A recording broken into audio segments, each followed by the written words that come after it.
Bonjour et bienvenue à vous. Alors aujourd'hui pour ce tirage du lundi, je vais vous mettre dans la confidence. C'est la troisième fois que je fais ce tirage parce que je me suis acheté pour la chaîne une perche, un trépied pour vous montrer en fait les cartes vues du dessus et je ne suis vraiment pas douée. Le résultat ne me plaît pas.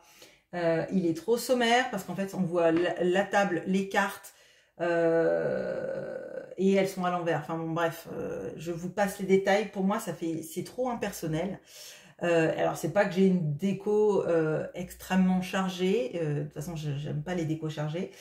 Mais j'aime bien mon améthyste. Ophélia l'a fait offerte par Énergie Flore l'année dernière pour mon anniversaire. Donc, pour les personnes qui trouvent Ophélia très jolie, c'est quelqu'un qui s'appelle Énergie Flore, qui est florithérapeute et art thérapeute et qui fait aussi des créations florales, qui fait des créations à partir de fleurs qu'elle fait sécher elle-même. Donc il y a des fées personnalisées ou celles qui sont déjà sur son site internet. Vous la trouvez facilement. Pour ceux qui me demandent, je vous mettrai le lien de ces créations.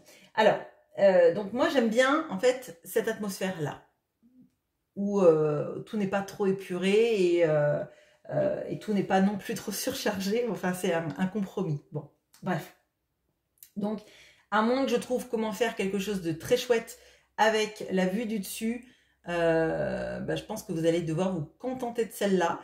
Voilà.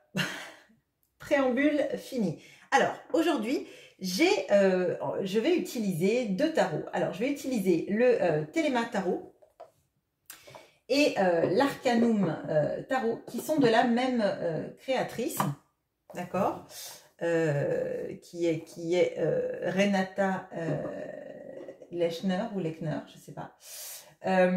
Mais les deux ont une énergie différente. Si vous voulez, le Téléma Tarot, il est très éthéré. D'ailleurs, en questionnant le tarot, parce que je questionne toujours mes tarots pour savoir comment je vais travailler avec eux. Il est vraiment centré sur le jugement, sur l'appel à suivre son âme. Et l'Arcanum, il est plus terrien, hein, il est beaucoup plus pragmatique, ancré, etc. D'accord?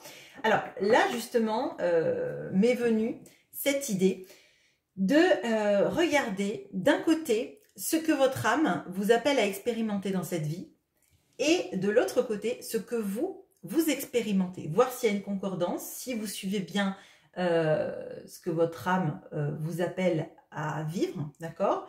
Ou si vous en faites plus, si vous en faites moins, si vous avez choisi un autre chemin. Alors, c'est pas une question de jugement, hein, même si je vous ai dit que le téléma, il est dans le jugement, mais le jugement, c'est vraiment l'appel à suivre son âme et à suivre un chemin sans faire l'autruche, vous voyez?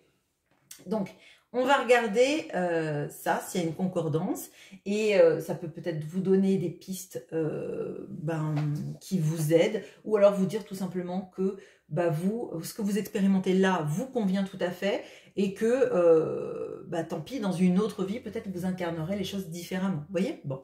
Alors, pour ceci, il y aura deux groupes. Le premier groupe, ce sera l'améthyste, et le deuxième groupe, ce sera le cristal de roche. Je vois que mon intro est hyper longue. J'espère que vous n'avez pas décroché.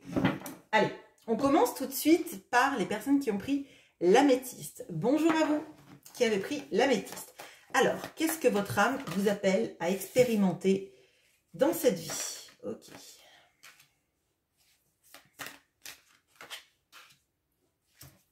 Ok. Alors, on a la tour.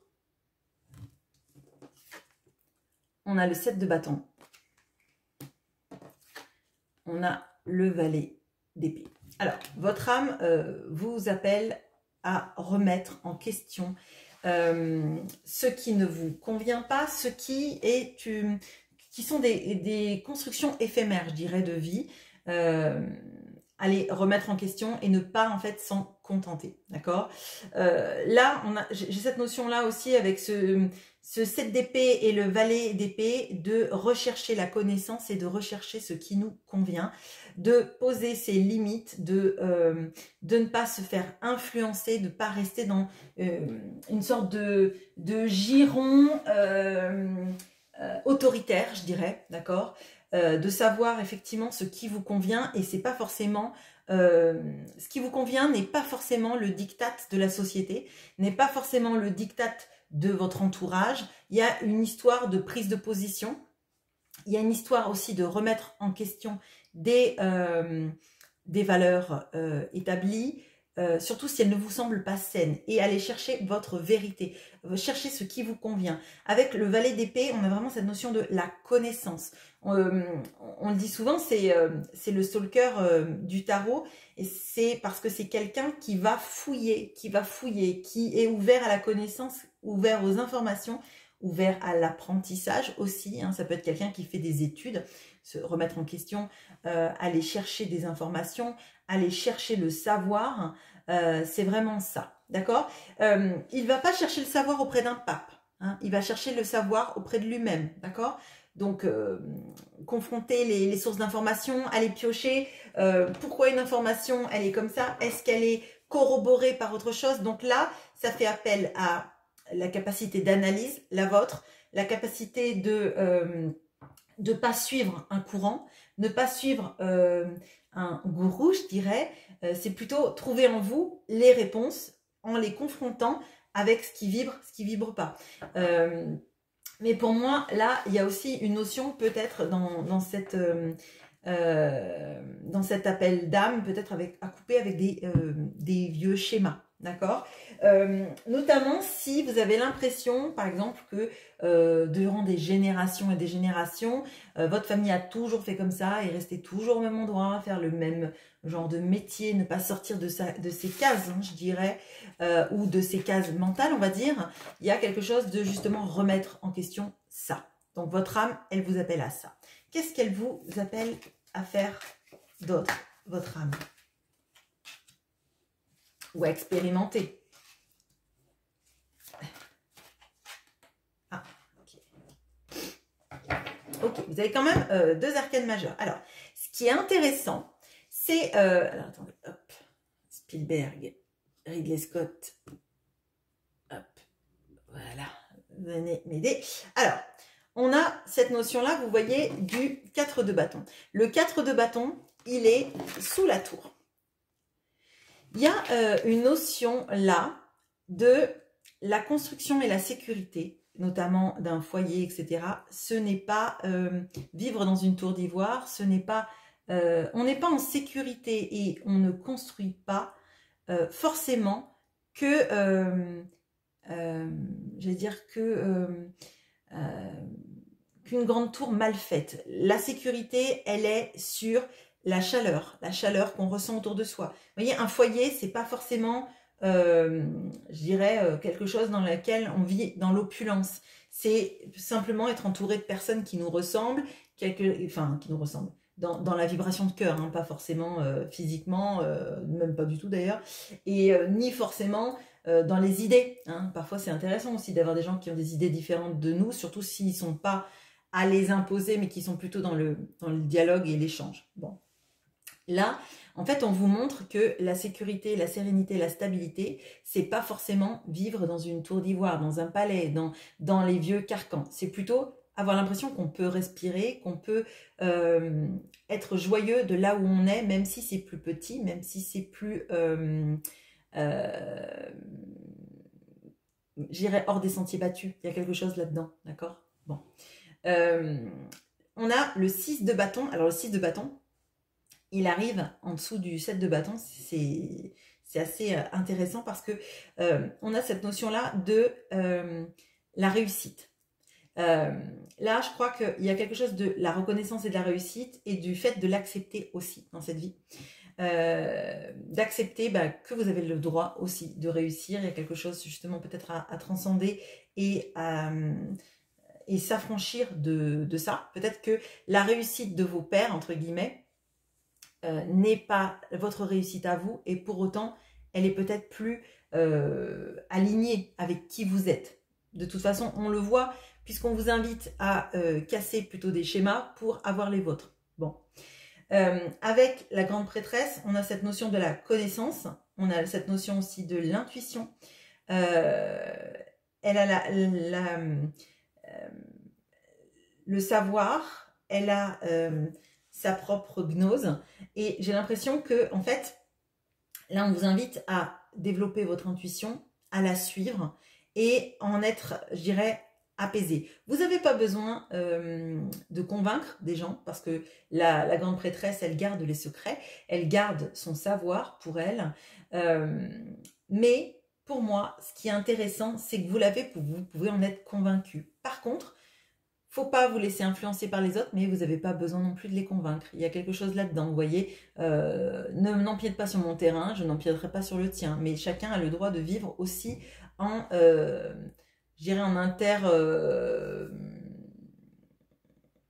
interconnexion, mais sans empiéter sur l'autre. Bon. Avec ce 2 de denier, on vous montre qu'en fait, c'est comme ça que vous allez avoir l'équilibre, en fait. En acceptant que vous avez une vie différente des autres, vous avez une élévation différente aussi, sans doute.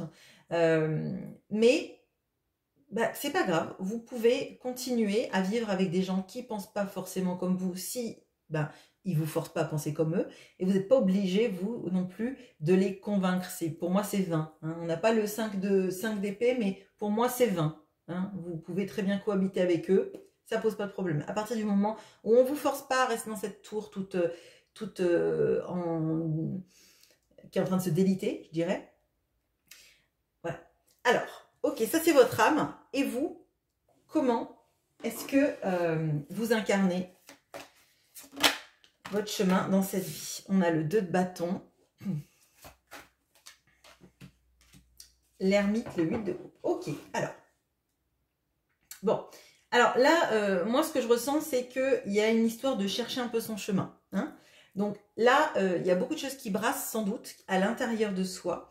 Il y a une sorte de, je dirais, d'appel. Alors on n'a pas le jugement, mais une sorte d'appel à savoir où vont se diriger nos pas dans le futur. Là, peut-être que vous êtes à un moment charnière de votre vie actuellement, où vous remettez en cause effectivement ces schémas, sans savoir exactement où vous voulez aller, mais vous savez que vous devez partir de cette manière de fonctionner. Alors peut-être de situations émotionnelles insatisfaisantes, mais pour moi, vous voyez, c'est la période où on sait qu'on n'est pas à sa place, qu'on n'est pas forcément bien, qu'il faut changer des choses, mais exactement quoi, c'est presque impalpable, je dirais.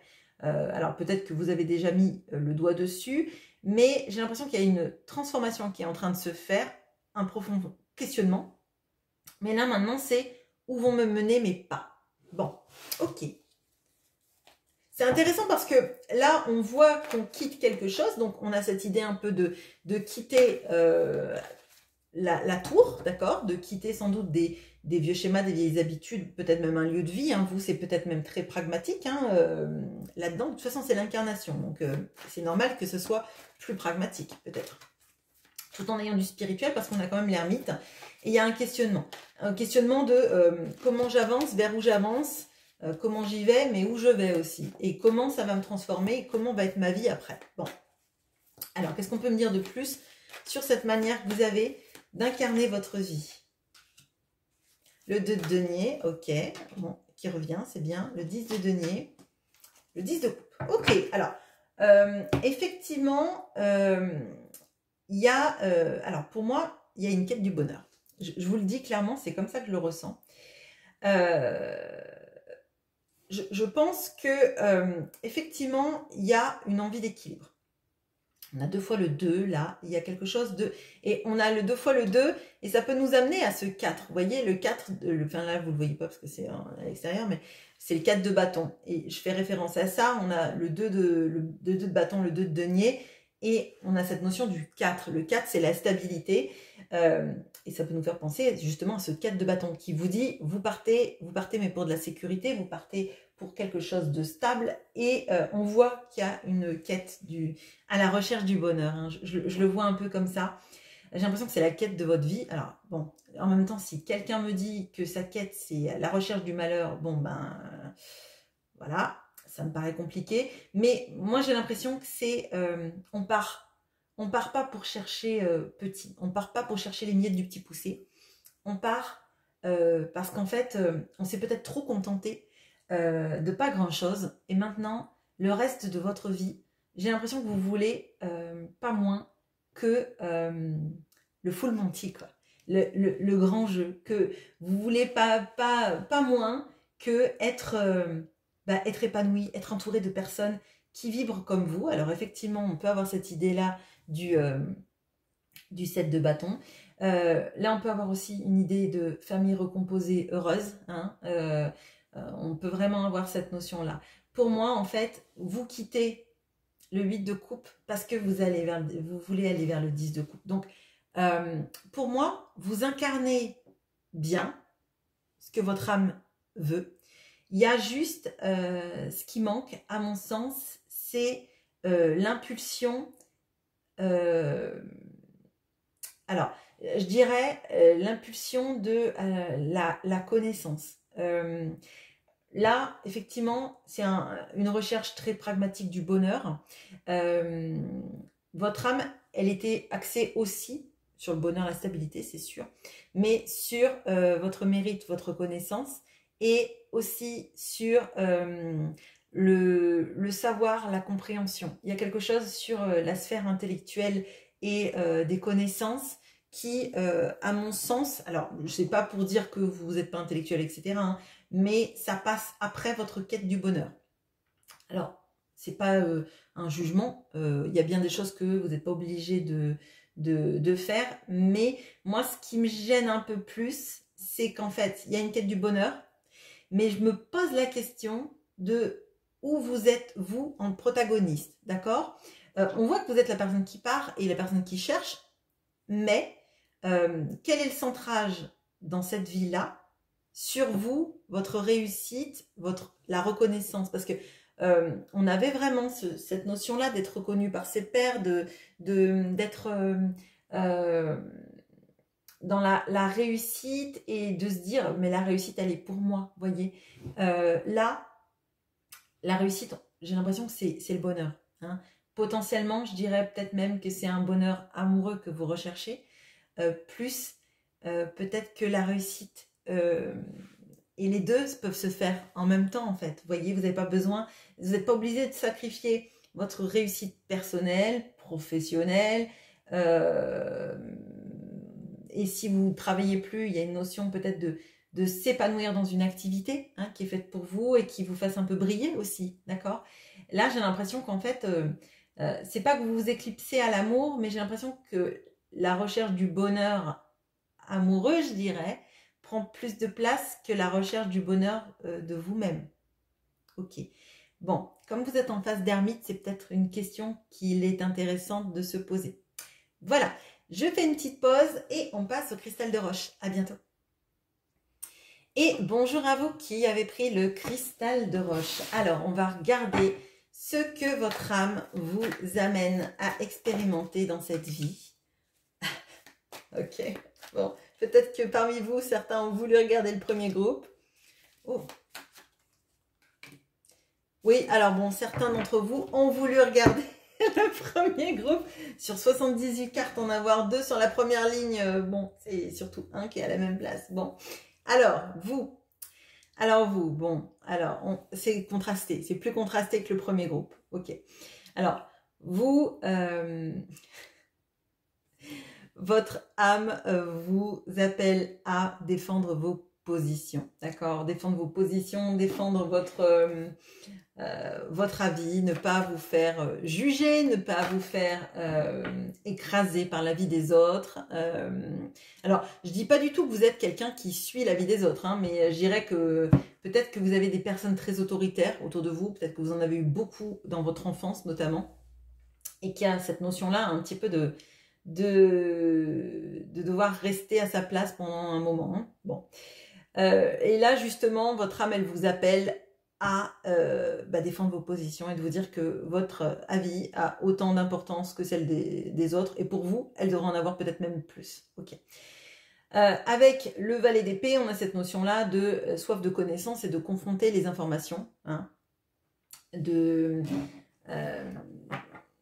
peut-être même justement que votre argumentaire, là, il est fonction de tous les arguments que vous arrivez à élaborer, à structurer, grâce à vos connaissances. Hein, là, il y a la soif de connaissance, il y a l'envie de... j'ai vraiment la soif de connaissance. Parce que j'ai l'as de coupe là-dedans. Bon, on a quelque chose de... la soif de connaissance et de plus vous apprenez, plus vous êtes heureux, heureuse, rempli. Bon, avec l'as de coupe, on ne peut pas nier qu'il y a une notion de régénération, qu'on a une notion aussi de d'amour, d'un amour idéal. Alors, un amour pour vous, un amour pour quelqu'un d'autre à expérimenter. On va le voir peut-être sur la deuxième ligne si on a des personnages, quelque chose comme ça. Mais effectivement, on a quelque chose qui tombe sur l'amour. L'amour de soi, l'amour des autres, à voir. Mais c'est pas n'importe quel amour. Hein. C'est plutôt même le Graal, ce que j'appelle vraiment le Graal. Hein. Ok, alors, qu'est-ce qu'on peut me dire de plus? 10 de denier. Ouais, ok.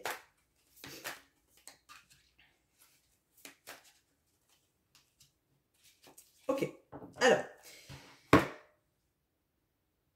Ok. Bon. Votre âme, il y a vraiment quelque chose sur, sur la patience. On a le 7 de denier.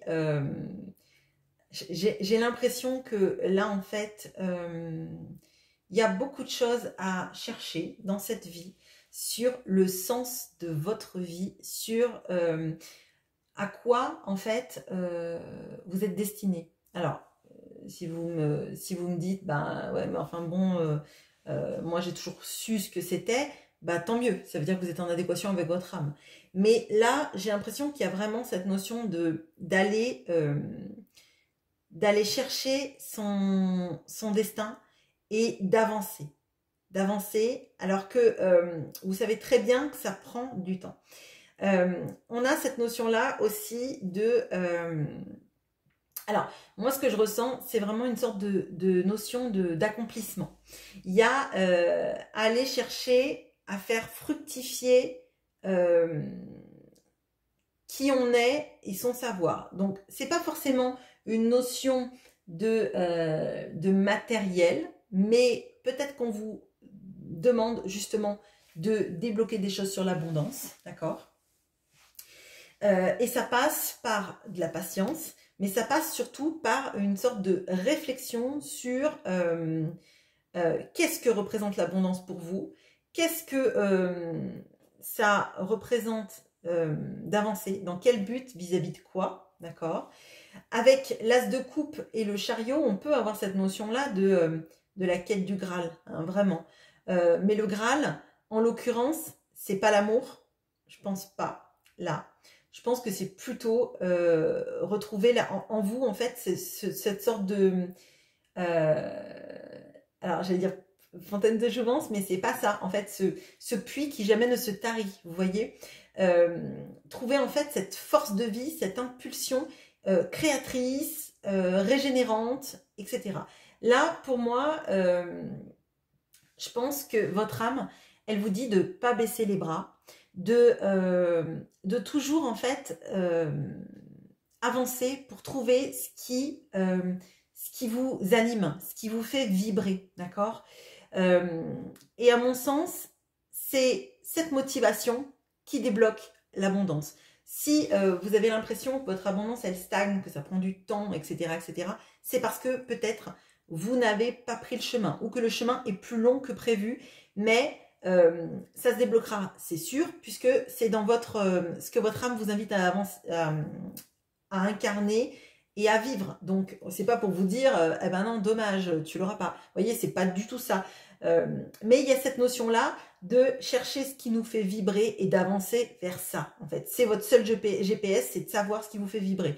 Et je le répète, excusez-moi d'être redondante, mais ce qui vous fait vibrer, à mon sens, n'est pas quelqu'un, c'est une motivation vis-à-vis de vous-même. Ok, bon. Alors, comment est-ce que, du coup, vous l'incarnez, ça? Un as d'épée, ok.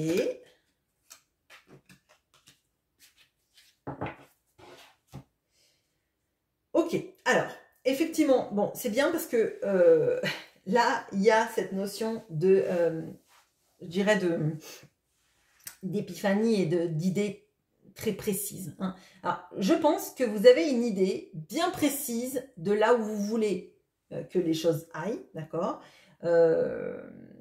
mais à mon sens, il manque l'impulsion du départ. Là, ce que je ressens, c'est que vous savez très clairement et très mentalement, on va dire, d'accord, où vous voulez que les choses aillent. Vous avez une vision claire, d'accord, des choses. Mais l'impulsion pour moi, là, n'est pas donnée pour aller à l'abondance. Bien sûr que le valet de denier, il est après ce 10 de denier, mais le valet de denier, il a envie, il a envie de l'abondance, mais il ne sait pas trop comment le manifester, si vous voulez. J'allais dire, c'est l'étudiant boursicoteur, vous voyez, c'est la personne qui a envie que son argent fructifie, mais il ne sait pas trop comment faire. Et pour moi, l'abondance, alors, c'est pas qu'une abondance de moyens, hein, c'est pas que juste sur la sphère matérielle, mais on a cette notion-là de, ok, j'ai envie, j'ai ça, c'est mon premier denier, c'est comme la première pièce de Picsou, hein. Mes références culturelles sont énormes. Mais vous voyez, c'est vraiment ça. Cette impulsion-là, avec le valet de denier, elle est, d'accord, j'ai la pièce, maintenant j'en fais quoi? Vous voyez? Avec ce 4 de denier, de bâton, pardon, on a quelque chose de très stable aussi. Ça veut dire que c'est un petit peu comme si vous vous asseyez dans une tente en vous disant « Bon allez, j'attends et ça va venir ». Sauf qu'en fait, la notion du 7 de denier, pour récolter, il faut avoir semé. D'accord, pour moi, pour récolter, il faut avoir semé. Ça implique d'avoir fait un vrai travail sur la terre, en fait. Vous avez labouré, vous avez planté vos graines, vous avez mis de l'engrais, du terreau, etc., ce que vous voulez, dessus pour que ça prenne. Mais il y a forcément une action de votre part. Vous ne pouvez pas attendre avec juste la loi de l'attraction. À mon sens, ça marche peut-être, mais ça sera très très long. Et là, en l'occurrence, on vous demande plutôt de vous renseigner sur comment aller chercher votre Graal, programmer votre GPS pour aller chercher votre Graal. C'est pas en restant que le Graal, il va apparaître d'un coup. Vous voyez, c'est plutôt ça. Bon, alors, qu'est-ce qu'on peut me dire de plus? Bon, ok. Bon, vous êtes quand même alignés. Oh, le jugement. Et la tempérance. Oh, ok. Bon. Bon, j'ai l'impression que je vous ai vexé quand je vous ai dit que vous ne faisiez pas grand-chose. Alors, vous me faites mentir. Bon, c'est très intéressant. Parce qu'en fait, là, alors, ce dont j'ai l'impression, du coup, je vais me dédier un petit peu, c'est que la loi de l'attraction, vous avez essayé de la faire marcher sans trop savoir, un peu à la manière de...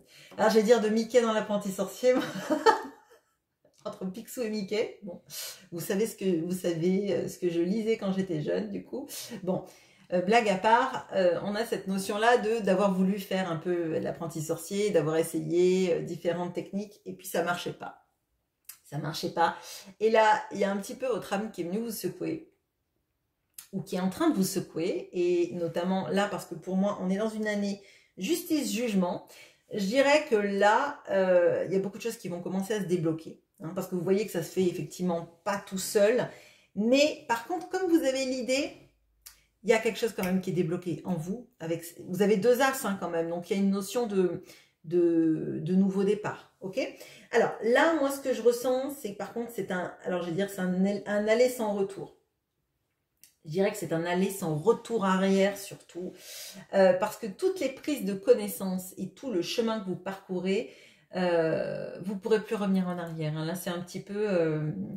voilà, oui, c'est l'aller sans retour.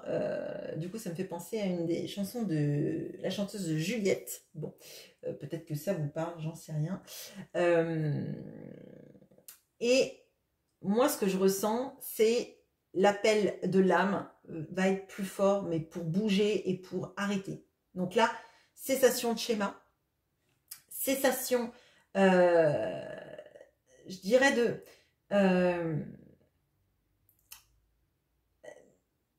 de conversations qui servent à rien. Et là, on le voit en fait, c'est avec là vous le voyez pas, mais le 7 de bâton, de vouloir convaincre des gens et d'affirmer son point de vue. Mais en fait là, c'est votre point de vue, vous l'avez trouvé, vous n'avez pas besoin que d'autres vous convainquent et vous n'avez pas besoin de les convaincre non plus, ça sert à rien. Là, il y a cette notion-là aussi de se rééquilibrer en soi pour faire pousser les fleurs peut-être plus vite, du coup. Bon, alors là, moi, j'ai l'impression que c'est une notion de vous avez attendu longtemps, hein, longtemps, peut-être dans une certaine forme de... alors, j'allais dire d'inaction, mais c'est pas vraiment ça, c'est pas vraiment l'inaction, c'est plutôt de vous conformer à quelque chose et d'espérer que les choses changent et que ça se passe bien. Et vous voyez qu'en fait, bah, il n'y a pas grand-chose qui a bougé, ou ça a bougé, mais ça n'a pas la prise voulue. Et là, en fait, c'est l'âme, comme l'âme qui se réveille et qui vous dit, non mais là, maintenant, il faut que ça change. Par contre, tu ne reviendras plus en arrière, tu ne reviendras plus sur tes vieux schémas. Et en t'équilibrant, toi, en étant, toi, ta propre priorité, tu vas trouver ce Graal. Et tu vas avancer dans ta vie de manière très forte, puisqu'on a 3 arcanes majeurs là. Donc là, ce que vous êtes en train de faire et d'incarner dans votre vie, c'est même plus que ce qui vous est demandé. Donc ça veut dire qu'il y a eu un gros déclic. Et pour moi, je lis hein, vraiment le déclic, ça a été, je dirais, une sorte de stagnation de votre vie. Hein. Comme si en fait, pendant longtemps, vous vous étiez senti empêché d'avancer, vous avez essayé de faire plein de choses pour débloquer le mouvement et que d'un coup, en fait, tout va partir d'un coup, très vite, très fort. Par contre, effectivement, il n'y a pas de retour en arrière. Alors peut-être qu'il y a des personnes que vous ne reverrez plus parce que parce qu'ils ne vont pas suivre le mouvement, parce que vous ne vous sentirez plus en adéquation avec eux, avec la manière dont ils vibrent, et puis peut-être parce que vous allez partir quelque part aussi, peut-être au sens propre, d'accord. Pour moi, là, vous suivez votre âme, donc j'ai envie de dire, vous suivez votre âme, mais j'ai l'impression que c'est comme si vous aviez une sorte de guérison accélérée. C'est-à-dire ce que vous faites en une incarnation là, c'est plus que ce qui vous est demandé. Donc ça veut dire que vous prenez même peut-être de l'avance et que peut-être vous allez vous épargner une ou deux autres vies, d'accord. Là, pour moi, il y a un gros processus d'alchimisation, de guérison, d'avancée, mais d'avancée spectaculaire. Et d'ailleurs, quand on regarde ces 2 empereurs là qui guident leur chariot, l'empereur du Téléma, bon, il est chouette, hein, mais vous voyez, les ailes du chariot, comme je vous ai dit, c'est un tarot plus éthéré, elles sont transparentes. Là, c'est des ailes, comme des ailes de victoire un petit peu. D'ailleurs, on a l'impression que c'est un empereur romain. Hein. On pourrait voir Jules César hein, dessus. On a l'impression que déjà, c'est pas une épée qu'il a, c'est le bâton, comme si c'était le magicien. C'est quelqu'un qui a le pouvoir de guider ses chevaux. Ses chevaux vont l'écouter, ils vont pas partir dans des directions différentes. Il a la maîtrise.